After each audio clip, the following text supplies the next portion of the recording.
What can I say? Contributors to FECast win tournaments.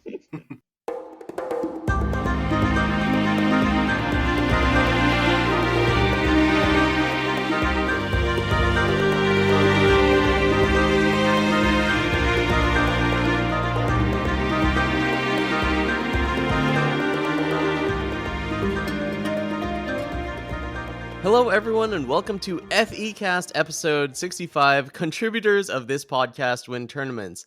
I am your host and the winner of the Tuesday Night Eternal number 3 last Friday, Sunyveil. I am joined by Stormblessed, who top-aided the Throne Open. Congratulations, Stormblessed.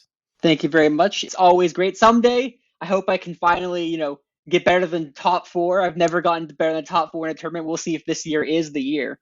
And on this cast, Stormblessed is the one that had the worst weekend, which is saying a lot because, I mean, top 8's pretty darn good. even for if you're all of us, I think top 8's a pretty good day. But I guess that just goes to show you, what a weekend it was. Along with us, we have a guest, the winner of the Throne Open, TheBoxer. Congratulations, TheBoxer, for winning the first qualifying tournament for the 2021 season. Well done. Thank you. Happy to be here. Hopefully me and Sunny can join you, win our own tournaments. We can have, reunion back in Worlds together. Yeah. Well, I won a tournament, but I guess it's really just like a top 16 more than anything that I haven't lost yet. The top 16 you haven't lost yet. That's a hilarious way to put that. Wow, that's really funny. I mean, that's what it is. For those of you who may have missed it, right after the tournament, we had Stormblessed calls this the FECast Live, but Telmokos invited Stormblessed and myself and TheBoxer, all three of us, same crew, for some Aftershow. We had winner's interview along with some breakdown of what had just happened.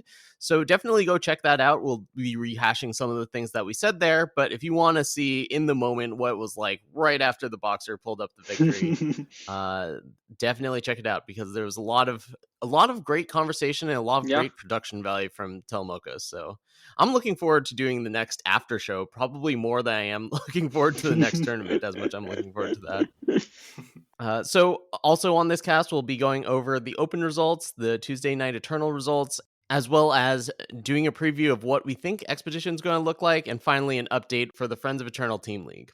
So before we get into the Open, how does it feel, TheBoxer, now that you've had, a few days to calm down? I know that when we last talked to you, you were super amped up after a couple long days of Eternal and, mind-melting plays, I guess, or whatever the Fountain equivalent of mind-melting plays are. It feels great.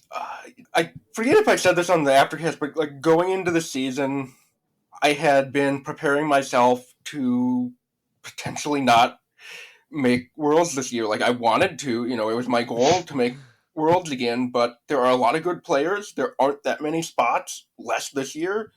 So my mindset is like acceptance of how things probably would go just vanished from my mind. Yeah, it was you were one of 9 even felons in the top 16. There was a lot of even felons that rose up the ranks very heavily. It is a powerful deck, it seems. Even though our audience might have already heard these answers, how did you end up settling on even felon over, say, Kira, Elysian, or Menace Sacrifice decks? So I don't have much experience with Kira and didn't really have time to learn it that well before the Open, so that kind of ruled that out. Menace Sacrifice I wanted to play, but I couldn't find a build I liked in time. I was toying around with actually a 4-faction build, where you got Supplier in addition to Occultist and Hen. And unlike with Vox, I hadn't spent 2 weeks working on the power base, so I wasn't confident in that. And then Elysian, I didn't want to lose to a bunch of people playing Sling. I thought it was likely enough that there would just be a lot of Sling, and that's a nigh unwinnable matchup for Elysian. So I didn't like that. And then Feln, it's the kind of deck I like playing. I like playing grindy, shadow mid-range decks. I like playing Golem. Yeah, it's my comfort zone. Yeah, and Sunny and I both brought Huru Kira. Sunny, he didn't mention this earlier, but Sunny did in fact get top C4. He got top 32 in the tournament, which is no small feat in of itself as well. So we both did pretty well with through Kira, and we both agreed. If you look at the FECast live, so to speak, we both would take it back because I mean I thought Kira was great. Sunny thought Kira was great. I mean the deck is just feels really good. If you know what you're doing with Kira, it's a highly skill listing deck, but it has a lot of payoffs in it. Yeah, and for those of you who didn't gather by context clues, the Boxer did win with Oh, Even yes. Feln. I think we should mention that. Defeating Netscape Navigator, great name by the way, in the finals in a mirror match, both playing Even Feln. Even Feln was all over the place. As Stormblessed said, 9 Even Felns in the top 16. It was tied for the most represented deck in day 2 with Menace. And the big difference there is that Menace only had 2 copies in the top 16 and none in the top 8. We had this conversation earlier. Basically, the gist of it is I'm not very high on Menace. Stormblessed thinks Menace is pretty good. The Boxer also thinks that Menace is pretty good, so I'm alone on this. But I think that its performance is kind of glaring. I think one of the reasons that Menace didn't do as well as Even Felon is that Even Felon didn't have the mirror as much as like just how the bracket broke down is that there was a lot of Menace mirrors in round 1 and 2, and there was subsequently very few Even Felon mirrors in round 1 and 2. Right? If there's 9 Even Felons in the top 16 out of I think there were 15 Even Felons total, then that means that that there just wasn't that many mirrors. Whereas I know Abby and Mail, two Barbarian Camp members, both on Menace Sacrifice decks, were paired against round 1, and I know a number of them also, found their mirrors in round 2. So there was just a number of Menace Sacrifice decks mirrored early, and that's one of the reasons they were knocked out early.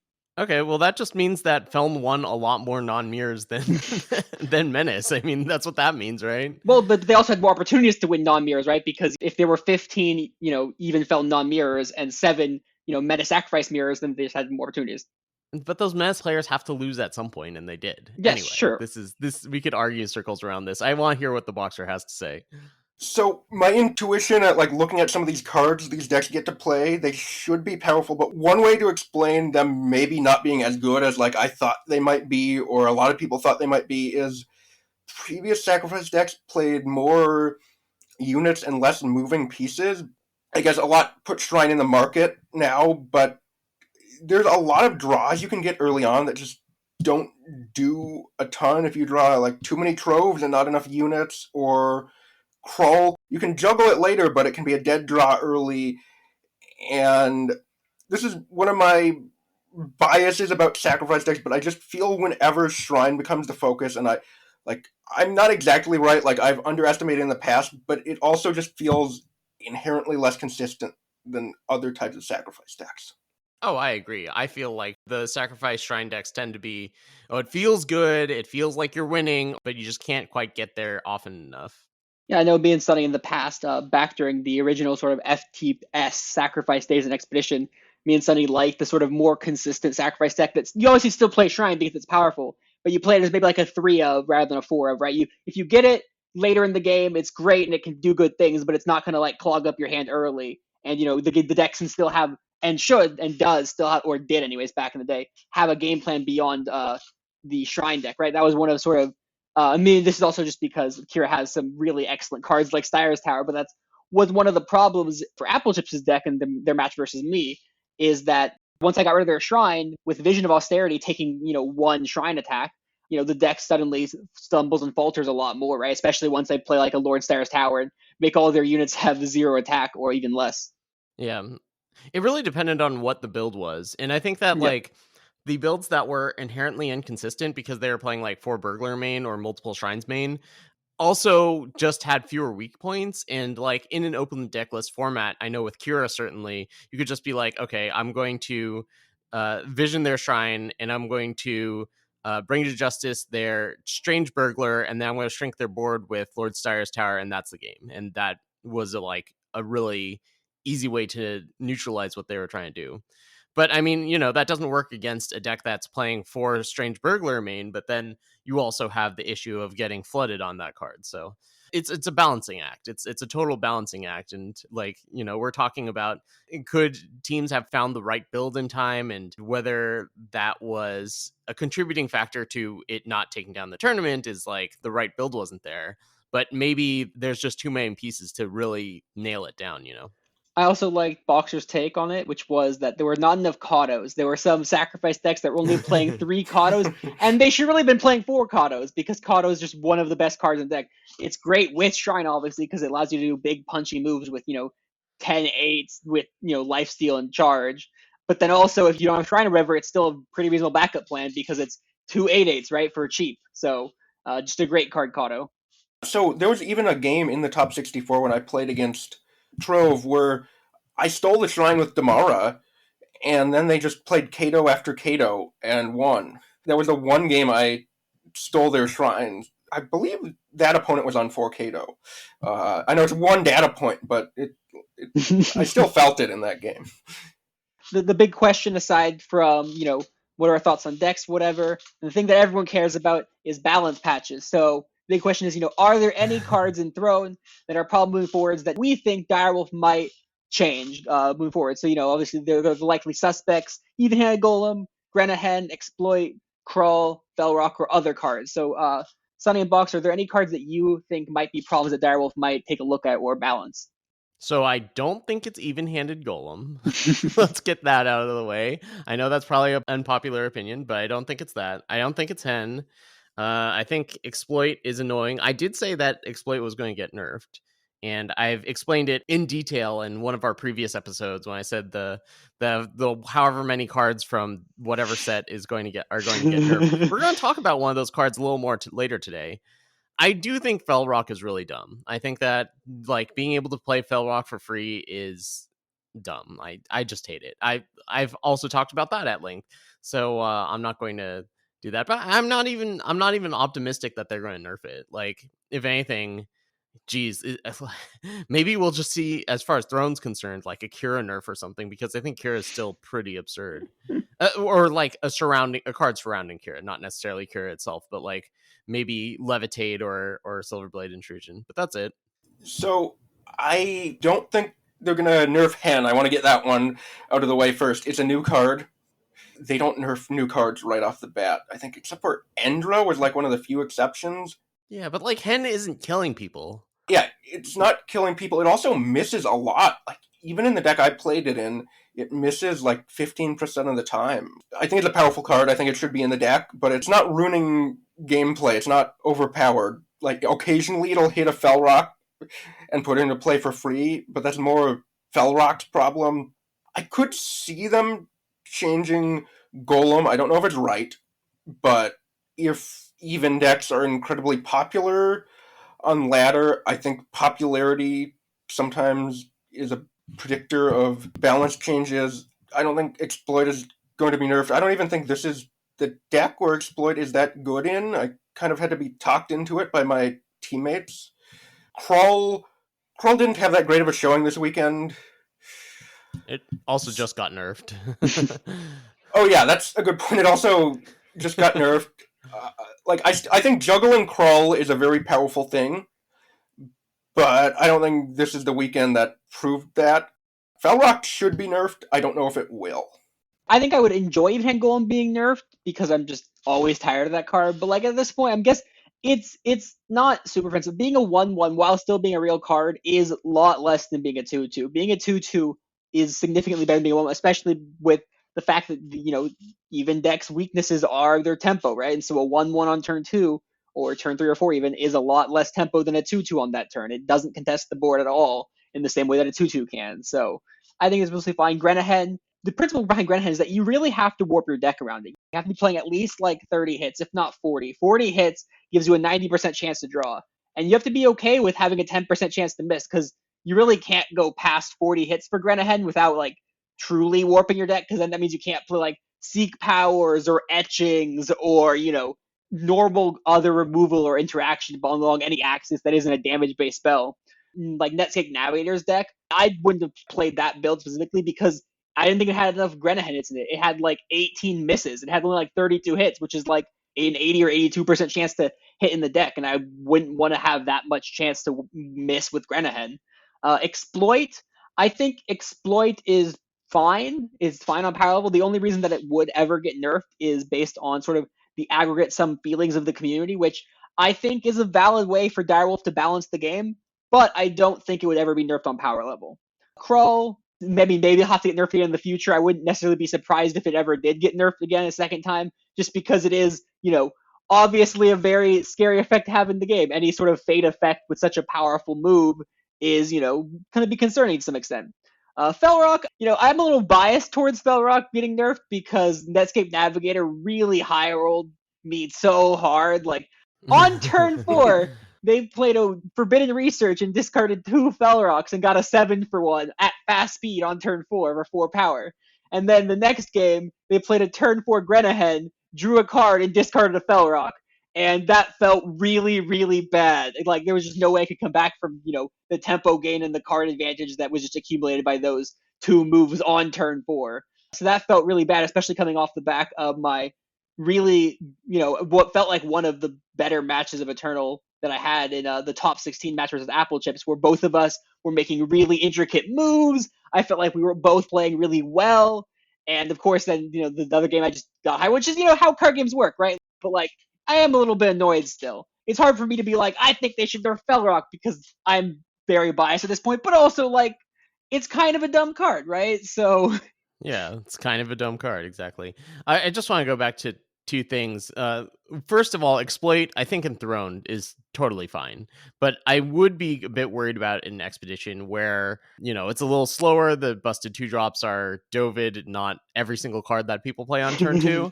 So you're not falling super behind by not playing a powerful 2-drop. So that's my opinion on Exploit. The other card I wanted to go back to is Golem. And even as strong as the Golem decks are, as dominant as they are exploitable. They've always been exploitable, and that is not anything different.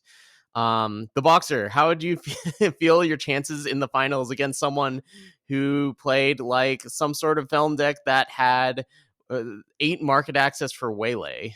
That would be close to unwinnable, I think. Yeah, and I think that's true for any even deck. I think that as long as the market access isn't too good, Vinegrafter adds a whole nother level to the deck, yes, but it is not at the rate of merchants and doesn't give the flexibility that merchants do. You can only really get late game cards with grafters, but like, if you're etchings for Waylay or something on turn 4, or if you're going, just merchant into Waylay or something, you destroy these Felm decks. You pick Felrock and then you make your opponent discard 4 cards.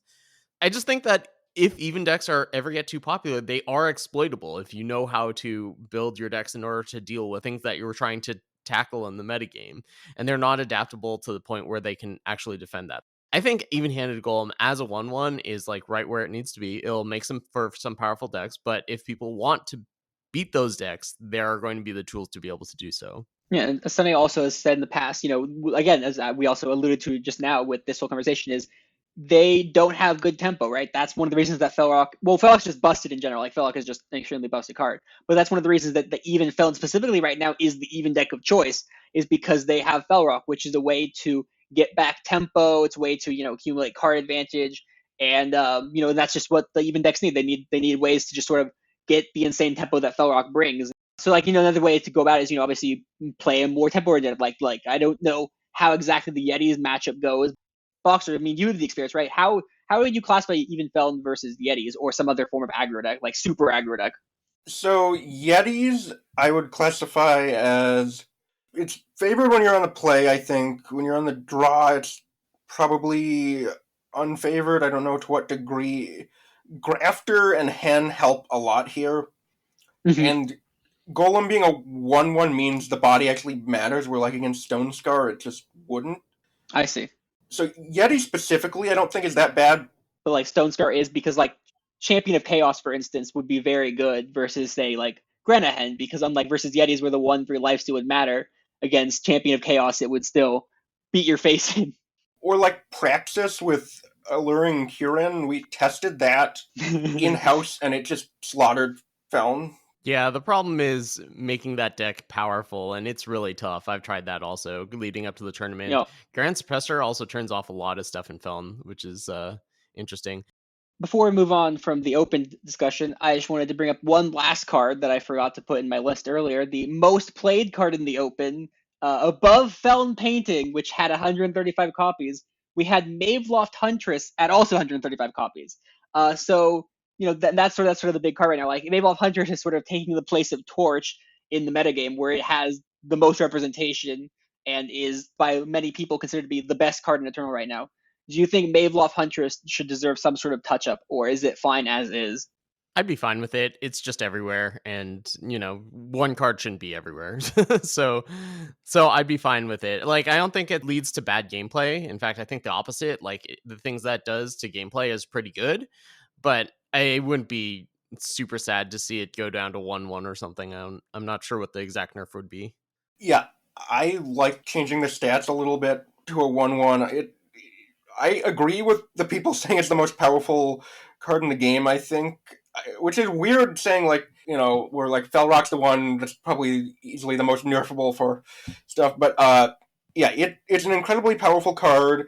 It can really punish you if you don't think about what your opponent could do to break up the imbue. And, like, there's cool stuff you can do to refresh a blocker.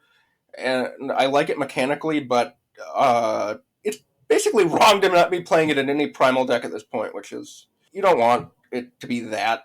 It's a little weird, even in like a Hurukira deck, which, has trouble getting double primal a significant portion of the time. If you play Hurukira enough, you will know that, you often have to like stick Maeve Huntress in your market because you just don't have the second primal.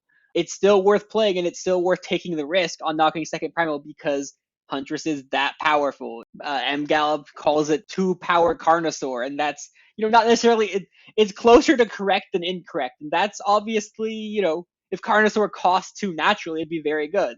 Obviously, Maeve Huntress has to be right, so you have to put other units and stuff.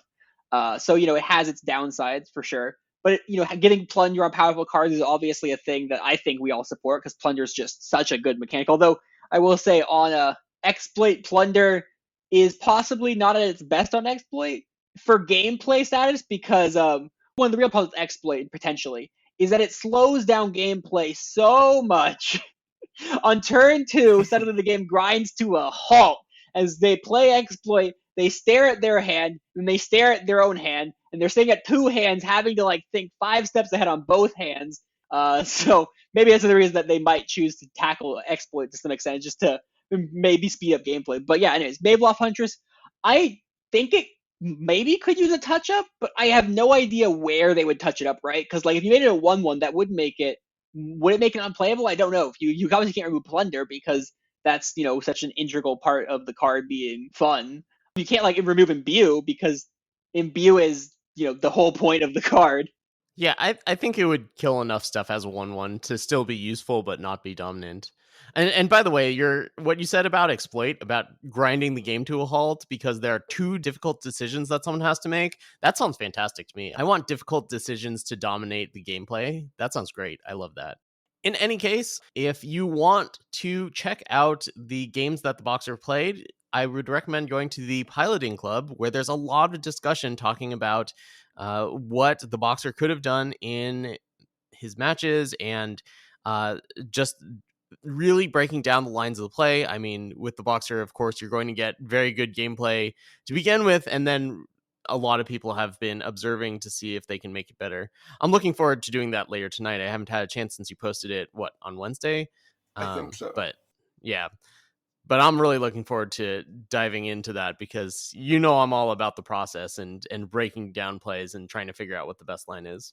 Yeah, I'm looking forward to your feedback. Since we had a open event, that means we get Sunny to talk about how the Friends of Eternal Team League is going, and we had some very exciting stuff happen there. So Sunny, take it away. Yeah, so we had 6 matches between the 12 teams in the Friends of Eternal Team League. Team Invoke Lethal defeats Eternal Titans off of strong performances from Phoenix and Apple Chips. The Snowfort defeats Team Eternal Journey with Avion Mail and the Overmaster combining for 4 points to If Longnose 2, who's the only person from TEJ to make the top 64. The Barbarian Camp shut out WeStream Games. I guess it's not really a shutout because I don't think you had very much to do with them scoring 0 points, but no one from WSG managed to reach the top 64, and Stormblessed and A-Rank had solid performances, backed up by a top 64 by Batteries.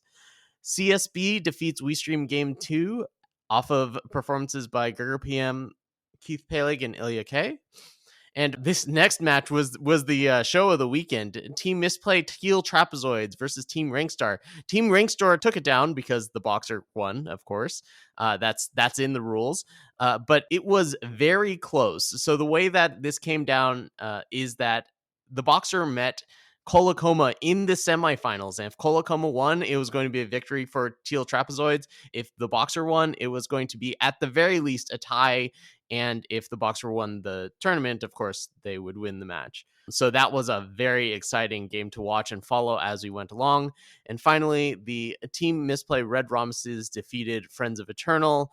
I made the top 32 and Tempest Dragon King made the top 64, but SRFS, our editor, also made the top 32. Gatasujo and D-Dub made the top 64, so Team Misplay won that one. Our matchups for the next week, I guess it's hard to say if it's a week or what, but our next matches are going to have the 1-0 Team Invoke Lethal versus the 1-0 Misplay Red Rhombuses, the 1-0 Snowforts versus the 1-0 Team Rankstar, the 1-0 Barbarian Camp versus CSB, and then in our 0-1 bracket, I don't know if it's really a bracket because it's Swiss pairings, but 0-1 we have Teal Trapezoids versus Eternal Titans, Eternal Journey versus We Stream Games 1, and We Stream Games 2 versus Friends of Eternal. So look forward to that the next time we have an open, which is coming up in 2 weeks from now, isn't it? Yeah, exactly 2 weeks from today. So I have to ask something. TheBoxer, were you aware of the implications in the team league that your match would have as you were facing up against Colacoma? I didn't at the time, but afterwards I looked back at that channel because I saw there were some unread messages, and it was kind of fun to read back at it with, like, I think GHP was asking about, what score I'd need or something, and yeah, a fun thing to do after winning. Yeah, I guess you were just in pure like concentration mode, which is good. It paid off. We're happy for you and all that. Like I was already out of the tournament. It was just some good drama for me. So I enjoyed it. I'm looking forward to the next round of these. Yeah, they're a lot of fun to see there's these rivalries that were already kind of forming, but to like put numbers to it. Just in case anyone's wondering, Team Rankstar does lead the points total with 11. In second place is the Teal Trapezoids off of strong performances from Colacoma and Watchwolf, and third place is the Barbarian Camp. All right, let's go on to Tuesday Night Eternal. Last Friday, a week ago from today, was the first Expedition Challenge, which was the first Expedition tournament we had after Stormbreak was released, and I won it. I won with basically a deck that tried to make Terra as good as possible. So I put my money where my mouth was. I said Terra was the best card in Expedition, which may not be the case, but hey, it did well enough for me and it won the tournament. I don't know that there are that many takeaways from the tournament, aside from the fact that, like, you can just play Huru soldiers. It doesn't have to be Huru and it doesn't have to be soldiers, but just some sort of justice-based aggro deck that plays Terra is very powerful. Do you have any other takeaways from that event, Stormblessed or TheBoxer? That event specifically was an odd event to some extent because it was the same day as day one, the Swiss of the Throne Open, and so and a different format. And it's a different format, same day as an Open. So I was interested in showing up for that one, but then the Throne Open happened, and I was also like, it was the day after I got a vaccine, and so like I was a little bit worn out from that. So I didn't feel like I could do enough Eternal that day, so I just had to skip the TNE that day. So there's some extent to be saying that maybe it's a weird timing for it, but it's not like it was a bunch of slouches, right? The event had a bunch of really strong players in it, so I mean, I think that just said that Terra is really really good as expected, well by some people, and that Soldiers continues to be a dominant deck even with playing less Soldiers and more Paladins. I don't have a ton to add to that. There are a lot of different decks here, which is interesting. Like, people found ways to bring what look like pretty polished versions of different deck lists the same day as the Open. I also played in this tournament and went 0-2 drop with At Any Cost. There was like this crawl package in the deck that I was trying out, and then it just ended up not being consistent enough. Well, you guys are being nice, but you can say it. It was the weakest field of any TNE this season, and that's going to be true when the season's over, just because it was of the timing of the tournament. New set was out, nobody really knew what they were doing, and there was a much more important tournament the same day. So yeah, I'm not gonna make too much out of what happened in that tournament. Leading into that, into the next Tuesday Night Eternal, which was just a few days ago, and I had the distinct pleasure of casting this one, which ended up being a bit of a sticky situation when it came down to the top 8 in finals. But we'll get to in a second. What was really interesting is that Sunny's specific list of Hero Soldiers did really well. Chicken Arise, I believe, brought the list, and I think some other people took the concept and made different versions of it. But I think Chicken Arise took your exact 80, and I know this because they left the market the same, even though it was the uncastable time cards. So I know it's your exact list. But yeah, that deck proved well again, even beyond the let's say the easiest week of the TNE Expedition Challenge event. So the list proved itself strong once again. Getting another top 8 was by no stretch a bad list, even though it was the first week of Expedition of the new set. Right, but the story of the tournament was definitely not that. But instead, it was Big Boom Deck, the winning deck piloted by Earth's Overseer from TNT. This is an Overloader combo deck, and it did some nasty things. I mean, this is basically the same thing as the Throne version of the Overloader combo. You get Overloader in play, you just have one in the market, but you have 4 ways to access the market. 8 ways. And then you Hardiness itself, and you Diabolic Machinations to basically look at every card in your deck and generate a ton of power, and then you Pyrotech Explosion, which can't be stopped by Aegis. People tried to use negates in order to shut off the Pyrotech Explosion. Didn't work. They would just play another Condemned, go back to the market for Swift Refusal, and Swift Refusal back. And yeah, I mean, this deck meeting in the finals, not allowing for much interaction, it's it's worth discussing. I know TheBoxer put out a poll on Twitter: is this type of deck healthy for Eternal? Yeah, I hate this kind of deck. I tried to be nice on Twitter when I said the poll, because I don't want to shame anyone for playing this deck. Like, this is a well-earned win. You know, they put work into learning and building this deck, but I just cannot stand this kind of deck. There was a point where I was just conceding whenever I ran into it on ladder because I didn't want to bother playing out that game. And one more thing to add to that, like, none of us would ever shame someone for bringing a deck to a tournament. Like, if a deck is good and you're playing in a tournament where the goal is to win, even if that deck is like somehow bad-mannered or unfun for other people or whatever, like, the point of the tournament is to win. So, like, you can't fault someone for bringing a deck. And I certainly don't think that, like, if we think a deck is problematic, we're not calling out its pilots that bring it to the tournament. Yeah, I mean, I also think, like, different people have different aspects of fun. Now, like, I think Sling in some ways is unfun to play against. I wish Direwolf would change it, because I think Sling is more unfun in some respects than, but whatever. But yeah, but I'm glad that people who enjoy the deck enjoy the deck.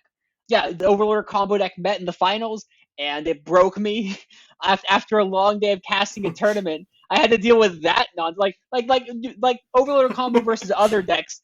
I could handle that. Like, it was still a bit unfamiliar to me, but like, I know the decks pretty well. I know the other decks really well. I know them okay, so I can handle that matchup. But like, the deck mirror, I was like, I had no idea how that mirror worked, especially because what's really interesting is that they are 2 very different builds, both Adequate Finch and Earth's Overseer.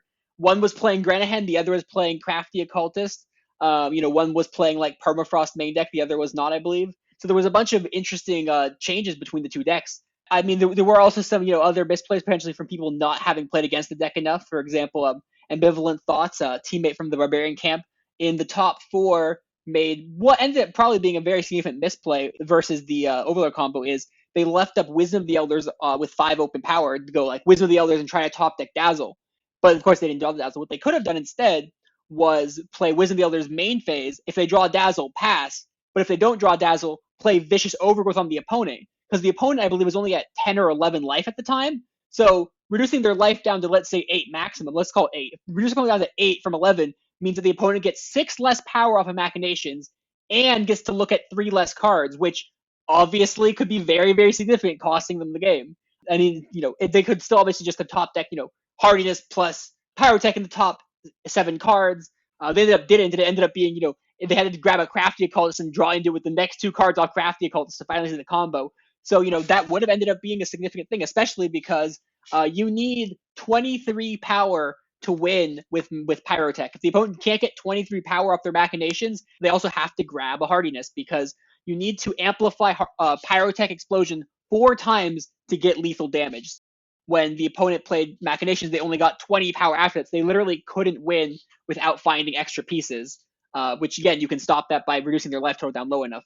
I think the deck could use even more refinement, and I think that there's probably an even better build of it. This is still like week 1 of Expedition, right? And the deck's probably going to get even more powerful as the time goes on because people find the better build of it, which is what really scares me.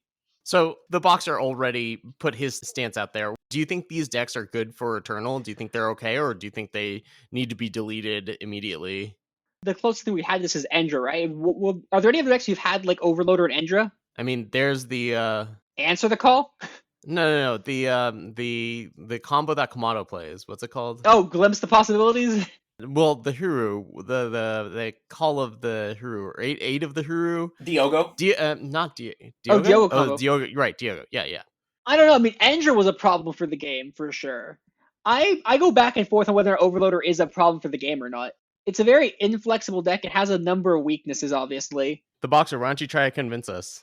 So I thought Endra was actually, it was more problematic for the game, but it was also a more interesting deck at the same time because it wasn't deterministic at a certain point. Or I guess this isn't completely deterministic, but like you had to keep devouring and screaming Endra, and you could have somewhat normal games when you were trying to interact with aggro, and this deck doesn't have that. It was somewhat more interactable than Overloader because with Overloader, especially once you play the Machinations, you can go for hardness in the Machinations and try to win the game like that, but that doesn't with rule. You wait for 7 power, you can just play Overloader and Machinations, and even if they kill Overloader, you still get the power. So unlike with Endra, where you could, there were ways to sort of interact. The ways weren't necessarily that good, and people ended up starting main decking Shush, which was a weird time to be sure.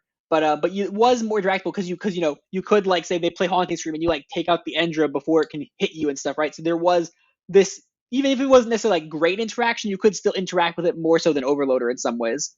Yeah, you also just had like the Endra player would be making more interesting game actions before they did the combo, I thought. You'd point the song at their units a lot of the time, and you'd do like mini go-off turns to clear the board, and then you'd have to work to get enough resources again. This deck doesn't do that. Yeah, it's kind of more solitary in a lot of ways. Yeah. I think that decks like this are fine if they take long enough to go off. I think it's okay to have a deck that doesn't interact and that can't be stopped once it does its combo if it's slow enough, and I do not think that this deck is slow enough. Especially in Expedition. I mean, like, even in Throne, like, if you can kill someone on turn 5 in Throne, that's a bad aggro start, right? The other thing is that in Throne, the aggro decks are obviously better, right? Because Throne is just more powerful. Because the main way you stop Overloader combo is you reduce their life total, because the main way they win is with Machinations. And if you put their life low enough that they can't Machinations strongly, then they can't see enough cards, they can't get enough power off the cards. So putting pressure on them is the best way to beat Overloader combo. But in Expedition specifically, you can win on turn 4 even if you have enough hardinesses in hand. But the more common win is turn 5 or 6 with a hardiness. Yeah, the fact that you just need like 1 power to set up the combo and condemning the turn prior, and then you can go off with 4 power or whatever is what's ridiculous. And yeah, I man, I don't even know what they would change, but this is making me feel good about saying that I think Overloader will be nerfed way back when we talked about it first. If it costs 2, would the deck die? If you switch Condemn to Salvo, but by doing that, you also get better removal, although you take damage, which does hurt the Machinations, so... Yeah, and you need 1 more power to go off the turn that you're going off. Yeah. Would that be enough to appease you, TheBoxer, or no, just delete it now? Okay, so here's the weird thing. I want Overloader to be able to be used in a fair way because it can just do cool stuff. But as long as it does anything close to what it does now, like, okay, maybe 1 more power would work. Could you put it to 3? I'd snap off that deal. I mean, can we improve the stats at least? We have to improve the stats at least at that point, right? Like make it a 3-cost 3/3. Yeah, because 3-cost 1/1s, like they would never print that. Yeah, let's make Overloader a 3-cost 1/1 that can't block, right? All right, it's worth mentioning that in the wake of the Overloader combo taking down the tournament, there was also a really cool Reanimator deck that was brought by a lot of the WSG folks. Spifferific made the top 8 of it, and the goal is to use near perfect imitation on a small unit you have in play, like Grenihen or perhaps the 1/1 Watchman you get off of the Savior of the Meek's Fate, in order to, I guess, transform it to Vara, most likely, right? Vara or Island, and attack with it immediately. This looked like a very first build of the deck, so it looked a little rough to me. It had a number of really powerful moves, and I like that even if they like hand attack near implementation, right, the deck still has a game plan because it can still play its powerful things even if it just plays them slowly. So like its backup plan, while not necessarily great, is still a backup plan, which is nice. My problem with a lot of these big over-the-top decks in Expedition is the early game just doesn't look like it's shored up against aggro. One removal spell, which I guess they have a copy of Nectar and some Huntresses, doesn't stop soldiers. Soldiers just play big unit for low cost after big unit for low cost. This also is weak to the Gerald decks where Dazzle can stop it. In Throne, Reanimator is a lot more robust, but here it's not. I think this is a very cool deck. I like this use of Occultist and Hen. I don't think this deck is going to end up being that strong in the format as it moves forward. Yeah, how about Argo's technique on your perfect imitation? Because that's what you need to do, right? You either get to 7 with a ton of influence, which you might not have, or you have to play near perfect imitation. And like if you only have one unit, they can kill it, or if they have Argo's technique, they can do that to it. I think this is an interesting deck. I think it could potentially be refined to become a powerful deck. We'll see moving forwards. So speaking of Expedition moving forwards, if you check out the Misplays sort of meta frequency breakdown in a sense, not tier list, but they try to do a popularity list, basically like recording games, seeing what archetypes have what percentage on ladder. It's a very diverse metagame right now, and you experience that just by going on ladder. Like you can see that there's even the decks you might have problems with. There's not necessarily that many of them out there because people are just playing diverse decks. I think part of that is that we're still new into the Expedition format freely since everyone's focusing on Throne. So I kind of expect some form of stabilization and condensation. I think there's not really much benefit in trying to describe Expedition at the moment because it's just too early in the format to say. I definitely agree. I mean, I think that it's like the big players haven't brought their A game and like a brewing and tuning game. And I think that there's a lot of decks out there that just aren't tuned enough.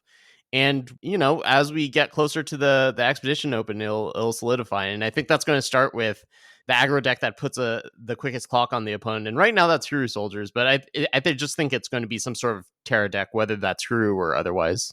So I'm going to bring up what I'm starting to call the small metagame theorem because I like making it sound like math, but metagames are rarely that big. They can be kind of diverse, but a lot of times there are just worse versions of other decks playing the same role, and we'll probably get into, like, there will be a Tara deck, there will be a Circle deck, there might be a Sling deck, or I don't know what the pillars are, but there's rarely room for more than 3 or 4 decks to be what you'd want to play if you wanted to win. Corollary to the metagame theorem is that the smaller the card pool, the less diverse the field will be when it's distilled. Yeah. We will see who is right moving forwards. As always, Friends of Eternal is made possible by our generous patron donors. If you would like to help support FECast, you can go to patreon.com/Friends of Eternal. We have a new patron this week, so thank you to Oddsos for joining Preweeben, Work Done Son, Chamomile, Chrissy D-Dub, and Yeast Out for their continued support of FECast and helping us put out great Eternal content week after week. As always, we'd like to thank our fabulous editor, SRFS, man of many hats in the Eternal community, doing so much for the Eternal community, but also being the editor of this podcast, and we appreciate the work you put into this. TheBoxer, is there anything you want to add? If anyone can't get enough of podcast appearances from me, I'm co-host of the Backlash podcast. alongside Notorious GHP, and you can also find me at TheBoxer ECG on Twitter. To wrap things up, finally, we just like to state the dates to know. There are 3 of them really to know, and we have the upcoming TNEs. We have one on April 9th, and one on April 13th. These are throw-in TNEs, so be sure to check them out. Check the main Direwolf Discord's tournament info channel under Community Tournaments tab for more information there. And then finally, I'm sure most of you are aware and looking forward to this as well. We have the next Expedition Open already on April 16th. On 17th for day 1, and then it will accumulate on day 2 on April 18th. So I hope you all are looking forward to all these events, because I know the 3 of us that were doing the cast today are definitely looking forward to these. So until next time, we'll catch you all in the friend zone. The Friends of Eternal Discord is the best place on the internet to get better at Eternal. We have players of all skill and experience levels all happy to help each other out on basically any aspect of their Eternal gameplay. And making all this possible is our generous patrons over at patreon.com. If you'd like to support FECast or Friends of Eternal, consider donating at patreon.com/Friends of Eternal. Thanks again for listening, and until next time, we'll see you in the Friend Zone.